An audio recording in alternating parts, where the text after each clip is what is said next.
Good morning बच्चों। जहाँ तक होता है मैं आपकी मदद ही करता हूँ। कोशिश करता हूँ कि आप लोगों को ज़्यादा से ज़्यादा हेल्प कर सकूँ। ठीक है, देखिए ये बिहार बोर्ड के लिए ही सिर्फ पढ़ा रहे हैं। ये बिहार बोर्ड के लिए ही पढ़ा रहे हैं। बिहार बोर्ड का जो एग्ज़ाम है, जो 2 फैब से होने वाला है, उसी के लिए हम आपको तैयारी करवा रहे हैं। ठीक है, अभी जो भी क्लास चलेगी वो बिहार बोर्ड के लिए ही चलेगी। एक बात समझ लीजिए, जो पहला चैप्टर है सॉलिड स्टेट, भलो ये नीट में नहीं है, आपके जेई में नहीं है, मगर आपको पढ़ना है। ध्यान से सुनिए। मैटर के 3 स्टेट होते हैं, सॉलिड, लिक्विड और गैस। उसी तरह जैसे पानी के 3 फेज होते हैं, मैटर के 3 स्टेट, पानी के 3, सॉलिड, सॉलिड जिसको आप आइस बोलते हो, वाटर और स्टीम।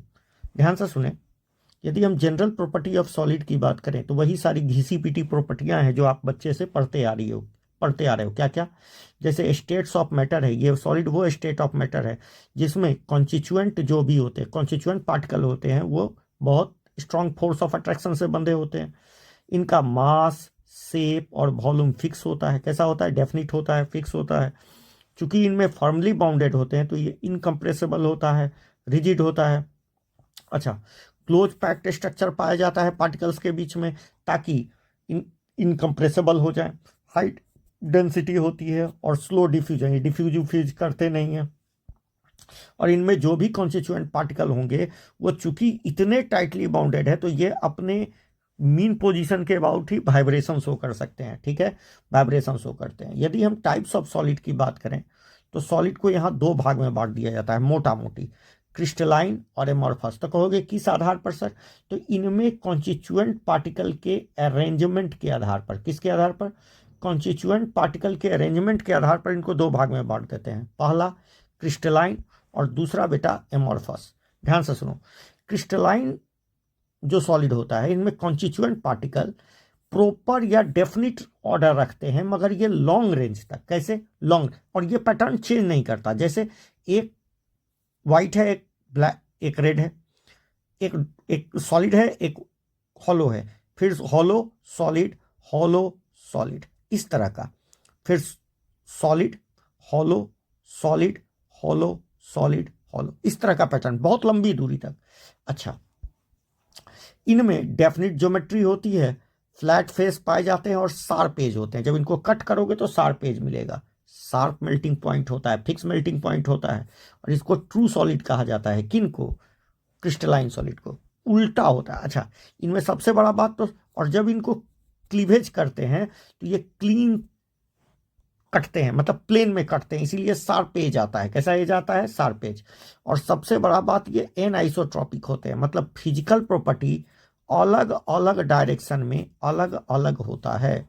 ठीक है, अच्छा, इनको ट्रू सॉलिड मानते हैं। उल्टा, इनमें, इन सॉलिड में कॉन्स्टिट्यूएंट जो होते हैं इनका कोई रेगुलर अरेंजमेंट नहीं पाया जाता है और ये शॉर्ट रेंज के होते हैं। ठीक है, शॉर्ट रेंज के होते हैं। और ये शार्प मेल्टिंग पॉइंट नहीं होता तो क्या होता है? Range of melting point. इनमें रेंज ऑफ मेल्टिंग पॉइंट होता है। क्या होता है बेटा?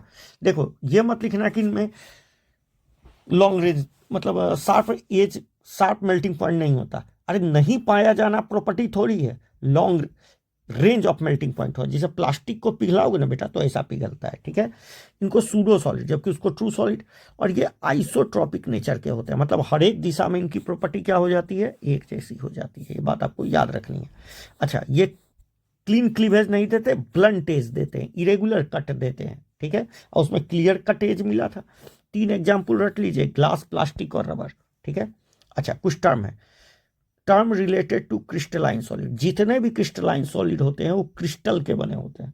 जब उनको हैमर किया जाता है, मतलब क्रिस्टलाइन सॉलिड को, तो वो किस में टूटते हैं? क्रिस्टल्स में। ठीक है, एक टर्म है स्पेस लैटिस। स्पेस लैटिस क्या है? तो ये regular arrangement of constituent particle. Constituent particle मतलब एटम, मॉलिक्यूल और आयन इन 3D स्पेस। ठीक है, यदि आप इनको क्रिस्टलाइन सॉलिड को तोड़ोगे, कोई भी क्रिस्टल लैटिस को तोड़ोगे तो आपको क्रिस्टल मिलेगा। और क्रिस्टल में आपको 3 चीज देखने को मिलता है। क्या क्या? फेस। फेस किसको कहते हैं? फ्लैट सरफेस को। प्लेन सरफेस को फेस बोलोगे। एज किसको कहोगे? जहां 2 फेस मिल रहा है उसको क्या बोलोगे? उसको एज बोलते हैं। जहां 2 फेस मिलता है उसको एज बोलते हैं। और 2 फेस के बीच जो एंगल होता है उसी को क्या बोलते हैं, इंटरफेसियल एंगल। आ गया समझ में। एक बात सुनो, ग्लास को ट्रू सॉलिड नहीं मानते। क्यों नहीं मानते? ग्लास एमॉर्फस सॉलिड है और सूडो सॉलिड है, और ज्यादा अच्छा कहें सुपर कूल लिक्विड है। क्यों? क्योंकि इसमें हाई विस्कोसिटी होता है और प्रोसेस फ्लूइडिटी, मगर ये बहुत धीरे धीरे बहता है। ठीक है, धीरे धीरे बहता है।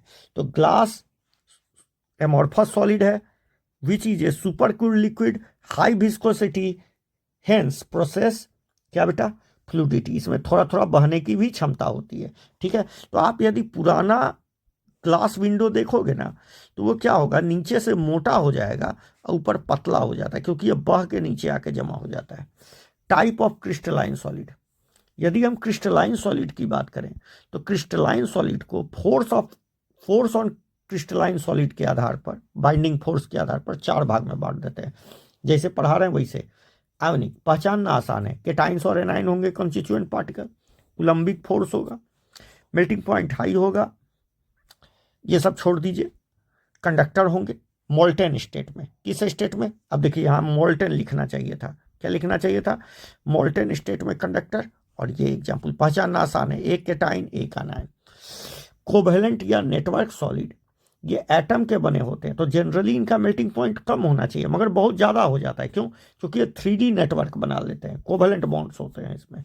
ठीक है, ये इंसुलेटर प्रकृति के होते हैं। इसमें diamond, silicon carbide, aluminium nitride, बालू जिसको SiO2, क्वार्ट्ज, ये सब आते हैं। मेटेलिक सॉलिड को, इसको भी पहचानना आसान है, डायमंड। ठीक है, इसका ग्रेफाइट भी होता है जो कंडक्टर है। मेटेलिक की बात करें तो ये एटम के बने होते हैं और मेटेलिक बॉन्ड होता है। ठीक है, इनका भी मेल्टिंग पॉइंट हाई है। कंडक्टर हैं ये, पहचानना आसान है, जैसे एल्युमिनियम, मैग्नीशियम, ये सब। मॉलिक्यूलर सॉलिड, मॉलिक्यूल्स के बने होते हैं और वेंडर वाल फोर्स होता है। ये इंसुलेटर होते हैं, जैसे dry ice, argon, S4, S8, water, ये भी लिख सकते हैं वाटर। ठीक है, ये सब आ गया समझ में। एक टर्म होता है सॉलिड एंगल। 3 और more than 3 edge are intersecting a solid. जब, अरे सॉलिड एंगल नहीं समझे, जैसे ये देखिए, एक फेस जो सेंटर पर एंगल बनाता है ना, उसी को क्या बोलते हैं? Solid angle. फेस का मतलब एरिया, इसका हर एक एरिया पॉइंट, ये जो फेस है इसमें बहुत सारे पॉइंट है, ये सारे पॉइंट को एक पॉइंट पर मिलाइए, तो ये जो पॉइंट का एंगल बना इसी को क्या बोलिएगा?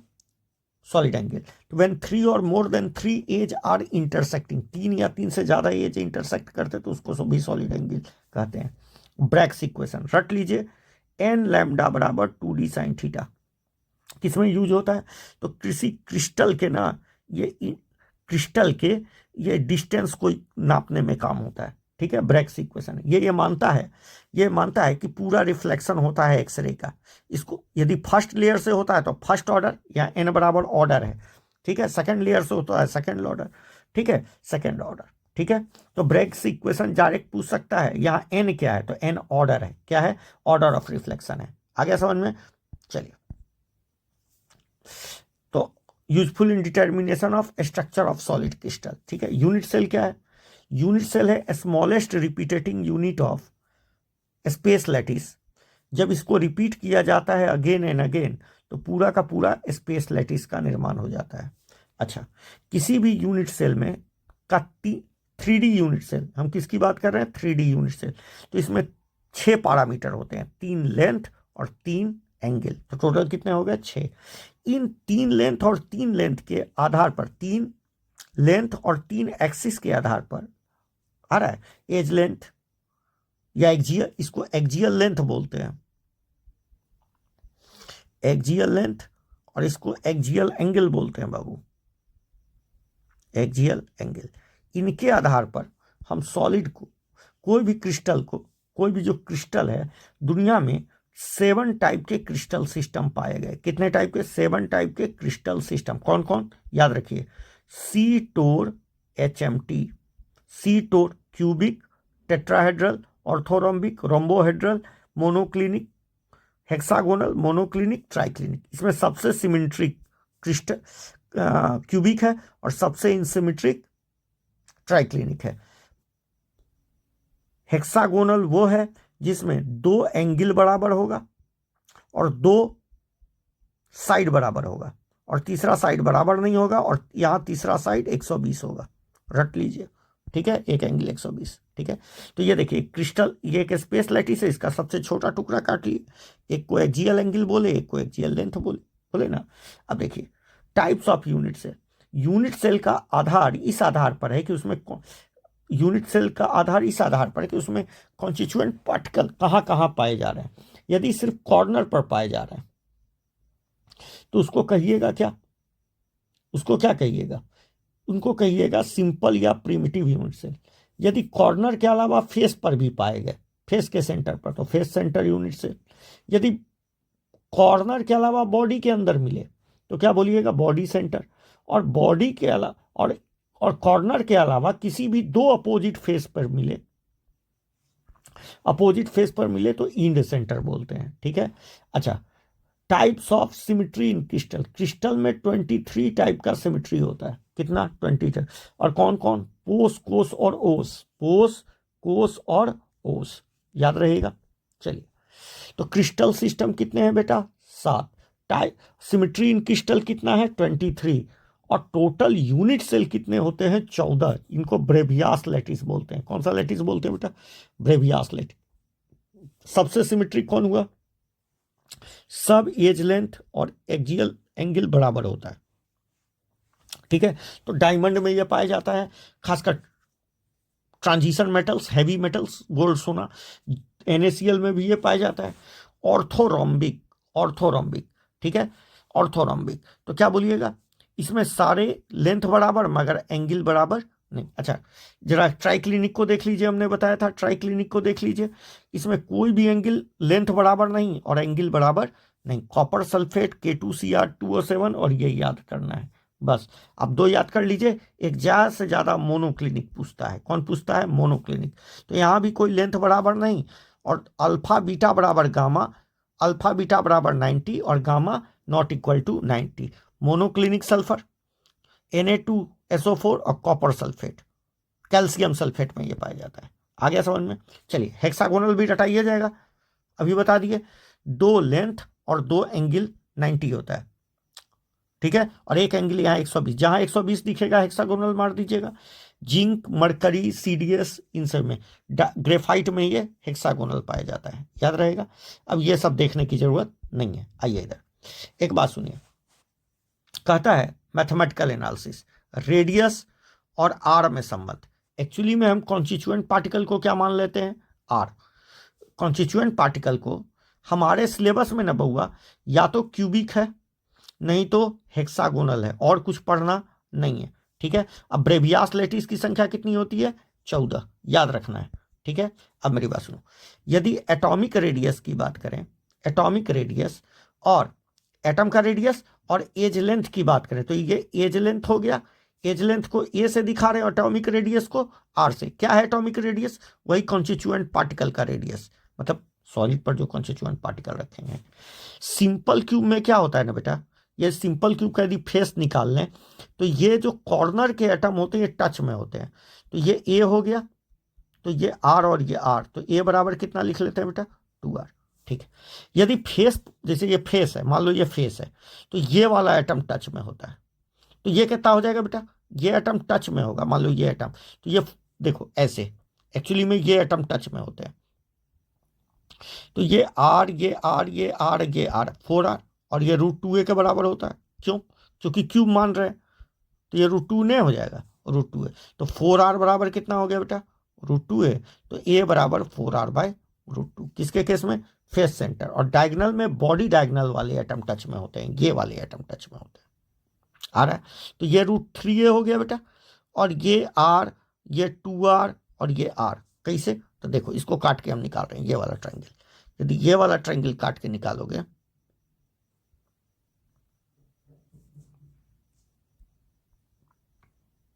इस तरह का, ये कितना हो गया बेटा, ये हो गया √3a। ये r, ये r और ये r, √3a हो गया, नहीं हो गया। चलिए, तो यहाँ √3a/4 बॉडी सेंटर में, समझ में आ गया। अच्छा, यहाँ देखिए क्या कहता है, कहता है ऑर्थोरोम्बिक सिस्टम में और एक्सियल एंगल का क्या स्थिति होता है, एक्सियल एंगल तीनों बराबर होगा। आ गया समझ में? क्या बताए थे, सी टोर HMT, यहीं से याद रखिएगा, सी टोर HMT, 7 प्रकार के क्रिस्टल सिस्टम। अब देखिए कहता है number of atoms per unit cell या यूनिट कंटेंट जेड। ध्यान से सुनिए, यदि कोई कॉर्नर पर एटम है, कॉर्नर पर, क्यूबिक सिस्टम ही हमारे सिस्टम में है, तो यदि कॉर्नर पर एटम है तो इसका कंट्रीब्यूशन 1/8 होता है। फेस पर है तो 1/2, बॉडी के एज पर है तो 1/4, ठीक है। और बॉडी के अंदर है तो कितना कंट्रीब्यूशन लेते हैं, 1, कंप्लीट कंट्रीब्यूशन लेते हैं। और ये फार्मूला से आप एटम कंक्लूड कर सकते हो, ठीक है। अब मान लो SC है तो कहाँ होगा, सीधे सीधी कॉर्नर में, तो कितने एटम हो जाएंगे, 1, ठीक है। यदि FCC है तो total lattice point 4, lattice point कितने हैं, 8 फेस पर और 8 कॉर्नर पर और 6 फेस पे, तो टोटल कितने हो गए, 14 नहीं हो गए, 8 2 10 4 14। अच्छा, तो इनका कितना लिखोगे, इनका लिखोगे 1/2 और इनका लिखोगे 1/8, तो कितने हो गए, 4। तो FCC में ज़्यादा आइटम होते हैं, 4 होते हैं, ठीक।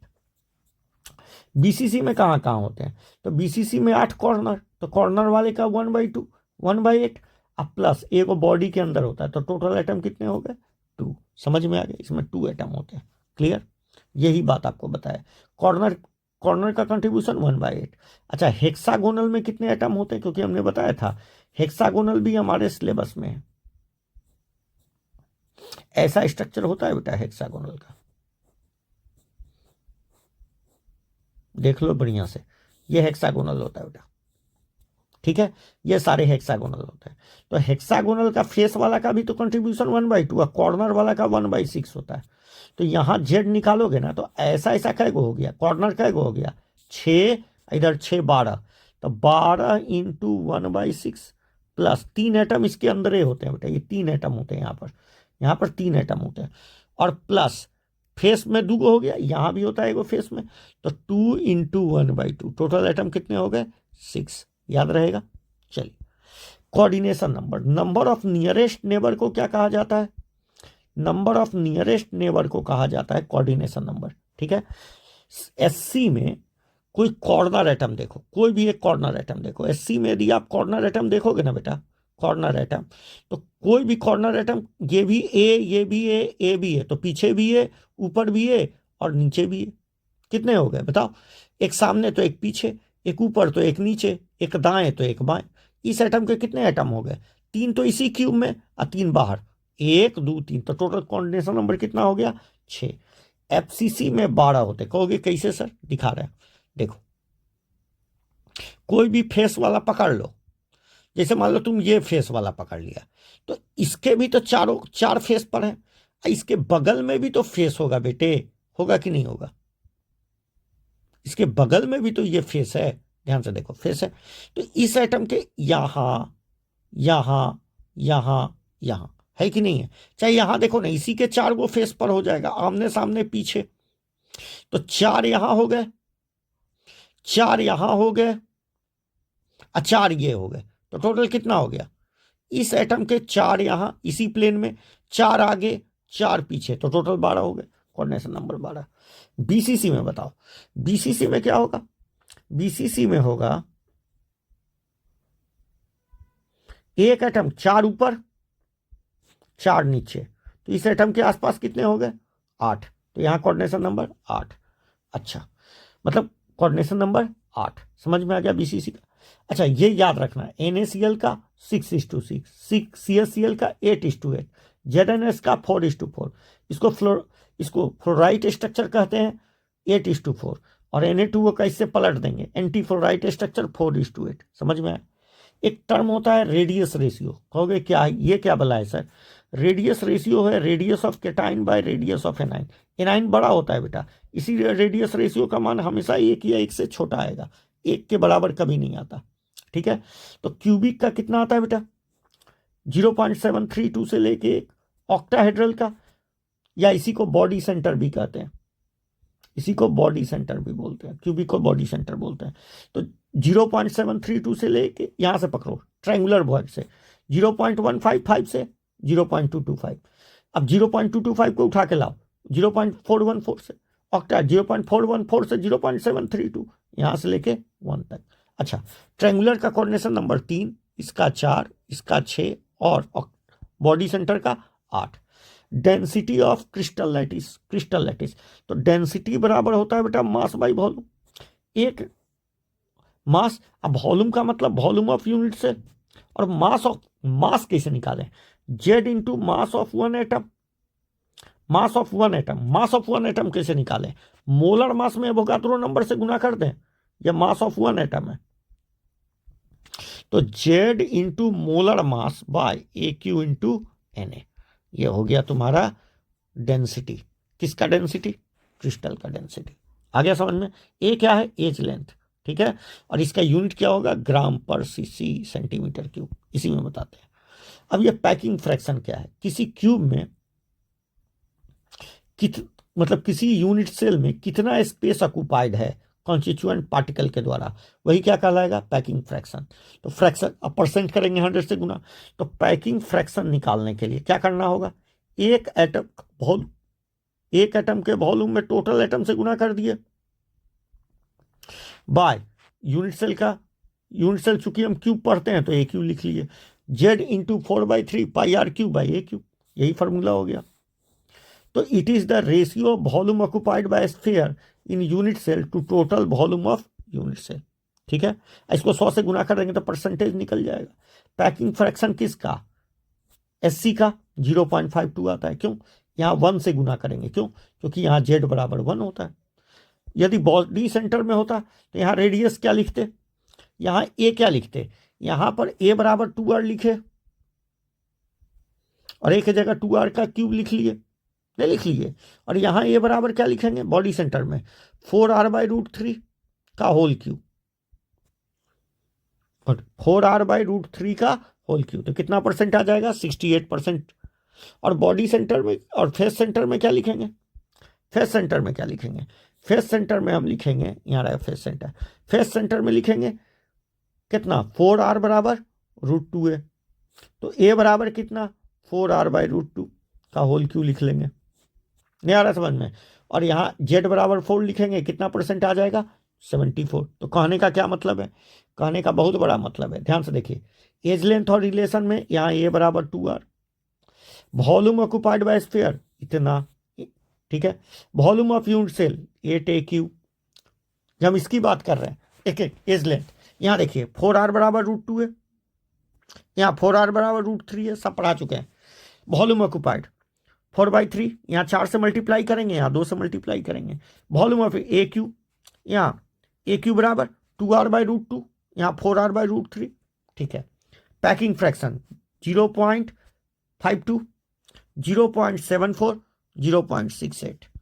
परसेंटेज, अच्छा खाली जगह को परसेंटेज ऑफ फ्री स्पेस, इसको वॉइड परसेंट या इंटरस्टिशियल स्पेस भी कहते हैं, वॉइड परसेंट या इंटरस्टिशियल स्पेस, ठीक है। अब देखिए, जो खाली जगह होता है उसी को क्या बोलते हैं, पैकिंग के बाद जो बचता है उसी को क्या बोलते हैं, इंटरस्टिशियल स्पेस, ठीक है। अब trigonal void, tetrahedral void, octahedral void और बॉडी सेंटर वॉइड, हमको 4 वॉइड पढ़ने हैं, ठीक है।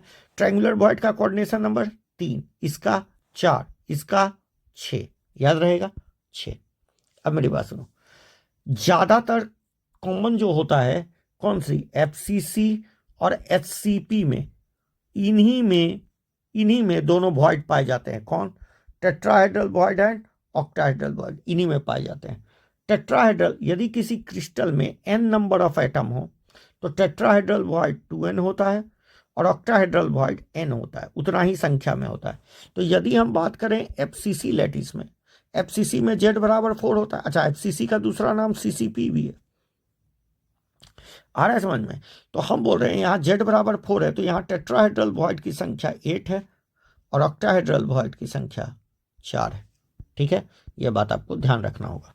अभी बोले radius of anion, radius of cation by radius of anion को ही क्या बोलते हैं, रेडियस रेशियो।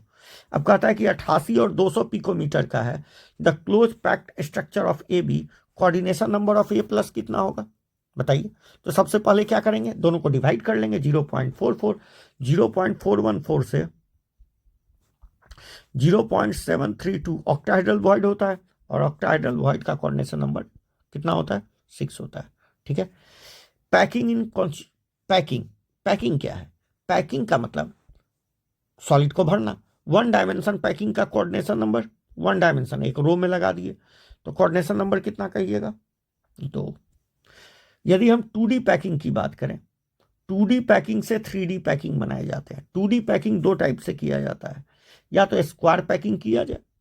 स्क्वायर पैकिंग में बहुत ज्यादा स्पेस खाली रह जाता है, 52% of space is occupied by sphere. ठीक है, 52%। ठीक है। अब देखिए, उसके बाद हेक्सागोनल पैकिंग करते हैं, और इसी से लेके हम यहाँ 60% space is occupied by sphere, तो ज्यादा स्पेस ऑक्युपाइड होता है हेक्सागोनल पैकिंग में। आ रहा है समझ में? इसीलिए जब हम 3D पैकिंग करते हैं तो हम हेक्सागोनल पैकिंग को ही लेके चलते हैं, हेक्सागोनल क्लोज पैकिंग को ही लेके चलते हैं और इसी के ऊपर रखते हैं। तो इसके ऊपर जब अगला लेयर रखते हैं ना, तो 2 टाइप के पैकिंग हमको देखने को मिलते हैं। जब हेक्सागोनल पैकिंग के ऊपर, ध्यान से समझो, जब हेक्सागोनल पैकिंग के ऊपर हम अगला लेयर रखते हैं, यह हेक्सागोनल पैकिंग है, इसको AB 2 डायमेंशन पैकिंग भी कहते हैं। अगला लेयर जब रखते हैं, इसके ऊपर जब अगला लेयर रखते हैं, तो हमको 2 टाइप के वॉइड दिखते हैं, एक ट्रायंगुलर वॉइड और एक ऑक्टाहेड्रल वॉइड। ठीक है, ट्रायंगुलर वॉइड और एक ऑक्टाहेड्रल। यदि ट्रायंगुलर वॉइड को भरेंगे तो HCP ज्योमेट्री मिलेगा, और ऑक्टाहेड्रल वॉइड को भरेंगे तो CCP ज्योमेट्री होगा। CCP का मतलब ABC ABC ABC, मतलब चौथा लेयर पहले लेयर के ऊपर आएगा, और इसको कहते हैं AB पैकिंग। AB मतलब तीसरा लेयर पहले के ऊपर आ जाएगा। समझ में आ रहा है?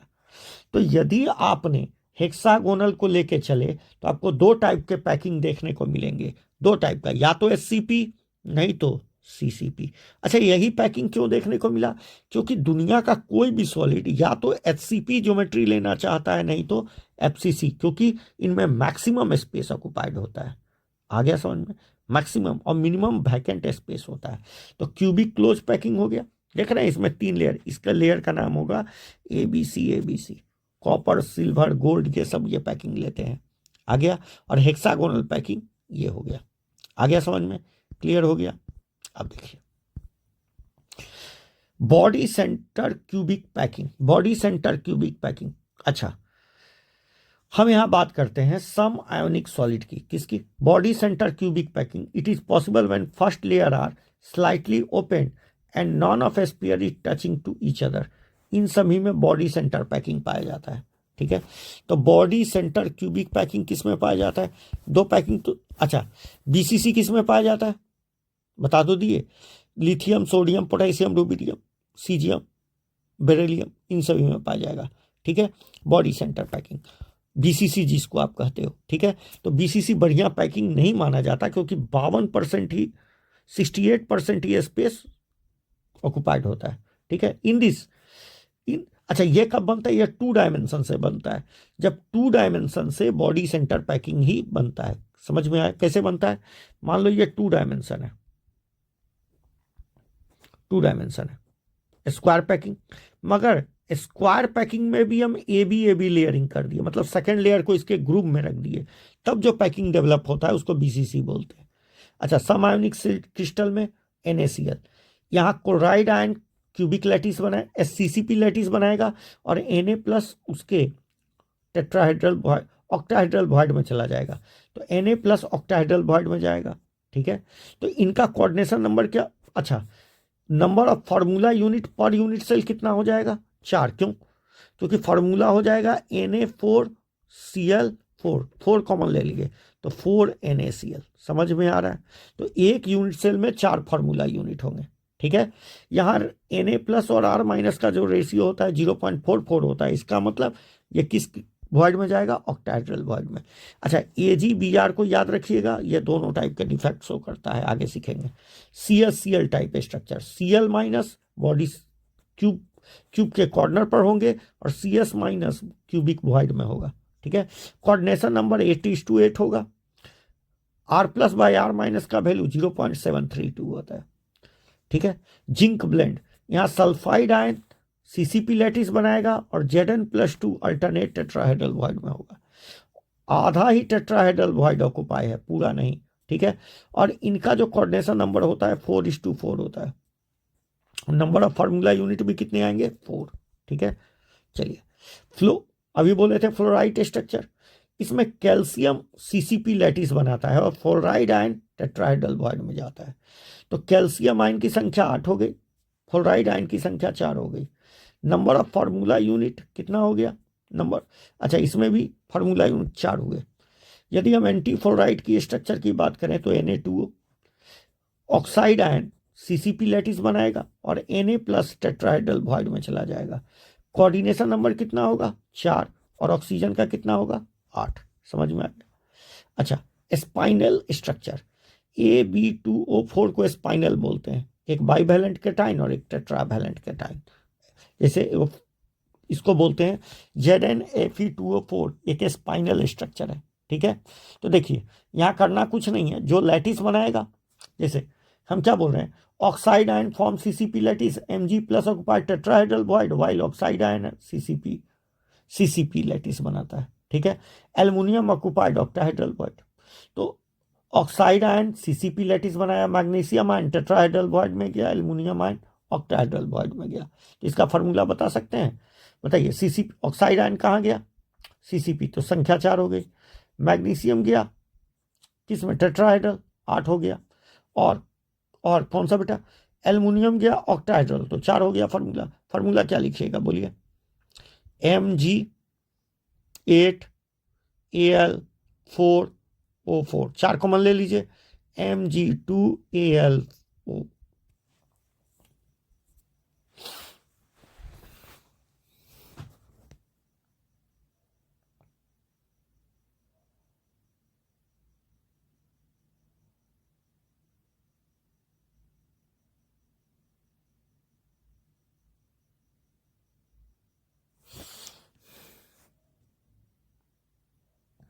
आया समझ में?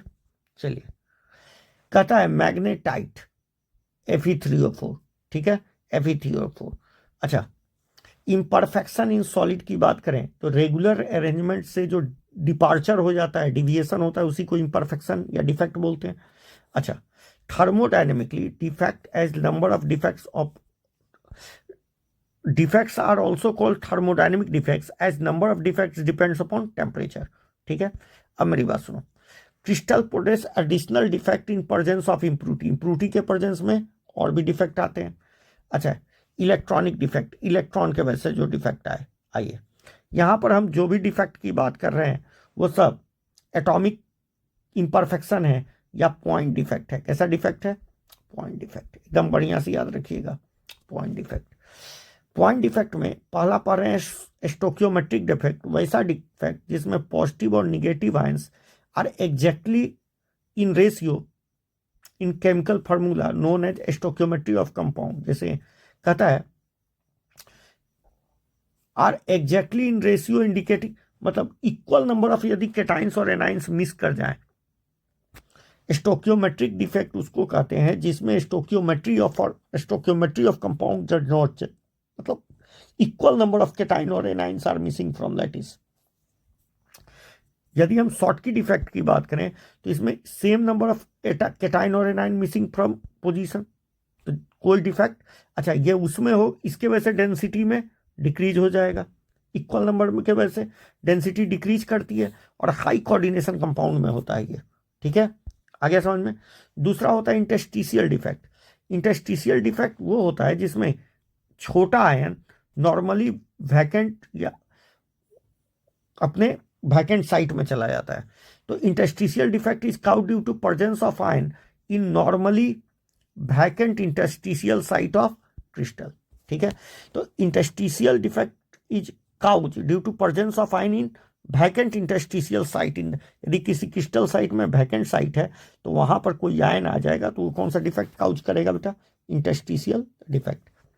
फ्रैंकल डिफेक्ट, फ्रैंकल डिफेक्ट में क्या होता है, कैटाइन अपना पोजीशन छोड़ता है और वैकेंट स्पेस में चला जाता है, इसको कौन सा डिफेक्ट कहे? ये लो कोऑर्डिनेशन कंपाउंड में होता है, तो इसका मतलब AgBr दोनों डिफेक्ट शो करता है। कौन कौन? शॉर्टकी और फ्रैंकल, याद रखिएगा, ठीक है। नॉन स्टोकियोमेट्रिक डिफेक्ट, जिसमें स्टोकियोमेट्री ऑफ कंपाउंड क्या हो जाता है, पॉजिटिव और differ from what is required for ideal formation of compound. मतलब यहां पर पॉजिटिव आयन और निगेटिव आयन की संख्या में डिफेक्ट आता है, चेंज हो जाता है, इसलिए नॉन स्टोकियोमेट्रिक कंपाउंड का जनरल फार्मूला BuX है। ठीक है, आ रहा है समझ में। मतलब in this type of compound balance of positive और negative charge is always maintain by extra anion और एक्स्ट्रा पॉजिटिव चार्ज। तो यहां पर जो कंपाउंड का बैलेंस है, पॉजिटिव और negative charge is maintain by extra electron या एक्स्ट्रा पॉजिटिव चार्ज। ये दो टाइप का होता है, मेटल एक्सेस डिफेक्ट और metal deficiency defect. Metal access defect और मेटल डिफिशियंसी डिफेक्ट, समझ में आ रहा है। मेटल एक्सेस डिफेक्ट में क्या होगा, कहां गया भाई मेटल एक्सेस डिफेक्ट, इसमें क्या होता है, metal deficiency due to vacant cation. Vacant cation कहां गया, पहले मेटल एक्सेस दो तरीका से होता है, या तो एनाइन लीव कर जाए, नहीं तो केटाइन आ जाए। ये होता है NaCl में। NaCl में यदि सोडियम के साथ गर्म करोगे ना, तो इसमें वैकेंट स्पेस क्रिएट होगा और NaCl कैसा कलर देता है, येलो। ठीक है, आ रहा है समझ में। अच्छा, this type of defect shown by Frenkel defect और yellow colour of, for example yellow colour of zinc. ठीक है, मेटल डिफेक्ट। तो this defect in extra positive ion in present interstitial site. ठीक है, अच्छा, electrical neutrality is subtended by presence of extra electron in neighbouring interstitial site. देखो extra cation आ गया, और ये फ्रेंकल डिफेक्ट जिंक में होता है। मेटल डिफिशियंसी डिफेक्ट उसी में हो सकता है बेटा। मेटल डिफिशियंसी डिफेक्ट या तो केटाइन को हटा दीजिए या एक्स्ट्रा एनाइन ले आइए। तो एक्स्ट्रा एनाइन ले आने की बात हटाइए, केटाइन ही लीव करता है, और ये जो चार्ज होता है, केटाइन जब लीव कर जाता है, मेटल लीव कर जाता है, metal line from interstitial side से लीव कर जाएंगे, तो जो एडजेसेंट एटम होंगे वो अपना चार्ज को इंक्रीज कर लेंगे ताकि बढ़ाएं, जिस वजह से केमिकल फार्मूला चेंज हो जाएगा। और ये डिफेक्ट उसी में शो होगा जो वेरिएबल वैलेंसी शो करते हैं, जैसे Fe, NiU, ये सब। This defect generally shown by compound of transition metal. आ गया। अब यदि हम बात करें मैग्नेटिक प्रॉपर्टी की, तो डायामैग्नेटिक सब्सटेंस जो रिपेल्ड होते हैं मैग्नेटिक फील्ड से और पेयर्ड इलेक्ट्रॉन होता है, इस तरीके से NaCl, zinc, titanium, copper plus, मगर कॉपर +2 पैरामैग्नेटिक है, याद रखिएगा। कॉपर +1 उसमें लिखिए, इसमें attracted by magnetic field, have unpaired electron. Ferromagnetic में बोलेंगे कि strongly attracted by magnetic field and process permanent magnetism in absence of magnetic field. आ रहा है समझ में। अच्छा, फेरी मैग्नेटिज्म खत्म हो जाता है फेरी, मतलब फेरोमैग्नेटिक सब्सटेंस पैरामैग्नेटिक हो जाता है जब उसको क्यूरी टेम्परेचर से अधिक गर्म कर देते हैं। अच्छा, फेरोमैग्नेटिक सब्सटेंस में इसको बोलते हैं मैग्नेटिक डोमेन। यह मैग्नेटिक फील्ड के डायरेक्शन में ही ओरिएंटेड होता है। एंटी फेरोमैग्नेटिक सब्सटेंस में भी अनपेयर्ड इलेक्ट्रॉन होते हैं, ठीक है, मगर इनमें magnetic domain equal and opposite aligned होते हैं, खासकर मैग्नीज के कंपाउंड। ठीक है, नेट मैग्नेटिक मोमेंट यहां 0 हो जाता है। फेरी मैग्नेटिक सब्सटेंस की बात करें तो इन सब्सटेंस में, फेरी मैग्नेटिक सब्सटेंस में मैग्नेटिक डोमेन पैरेलल और एंटी पैरेलल मगर अनइक्वल नंबर में ओरिएंटेड होते हैं, इसलिए नेट मैग्नेटिक मोमेंट होता है, जैसे Fe3O4 और फेराइट। ठीक है, क्यूरी टेम्परेचर बता दिया गया। अब देखो, हम बात कर रहे हैं थोड़ा सा कंडक्टिविटी के आधार पर। ये तो मैग्नेटिक प्रॉपर्टी के आधार पर, कंडक्टिविटी के आधार पर सब्सटेंस को बहुत 3 तरीका से बांटा गया है, कंडक्टर, सेमीकंडक्टर और इंसुलेटर। ध्यान से देख लो, कंडक्टर, सेमीकंडक्टर और इंसुलेटर। सेमीकंडक्टर की बात कर लें तो एक प्योर से इसकी कंडक्टिविटी 10⁻7 से लेके 10⁴ से लेके Ω-1 सेंटीमीटर -1 इतना से लेके इतना तक होता है, जैसे सिलिकॉन, जर्मेनियम, ठीक है, सिलिकॉन कार्बाइड, कॉपर ऑक्साइड। ठीक है, आ रहा है समझ में। हम कंडक्टिविटी की बात कर रहे हैं। ठीक है, अब मेरी बात सुनो, सेमीकंडक्टर दो टाइप के होते हैं। सेमीकंडक्टर को दो, एक इंट्रिंसिक और दूसरा एक्सट्रिंसिक। इंट्रिंसिक सेमीकंडक्टर उसको कहना जो प्योर सेमीकंडक्टर होगा, और जो डोप सेमीकंडक्टर होगा, जो डोपिंग के वजह से बनाया गया, उसको एक्सट्रिंसिक कहेंगे। यदि आपने 15 ग्रुप से डोप किया है तो एन टाइप सेमीकंडक्टर, 15 ग्रुप से डोप करने पर एन टाइप सेमीकंडक्टर मिलता है, और 13 ग्रुप को डोप करने पर पी टाइप सेमीकंडक्टर मिलता है। रट लीजिए, मतलब बोरन और एल्युमिनियम से डोप करने पर और नाइट्रोजन और फास्फोरस से डोप करने पर एन टाइप सेमीकंडक्टर मिलता है। इस प्रकार आपका ये चैप्टर क्या हो गया, समाप्त हो गया। हमने पढ़ा दिया है। गुड लक, बढ़िया से एग्जाम देके आइएगा।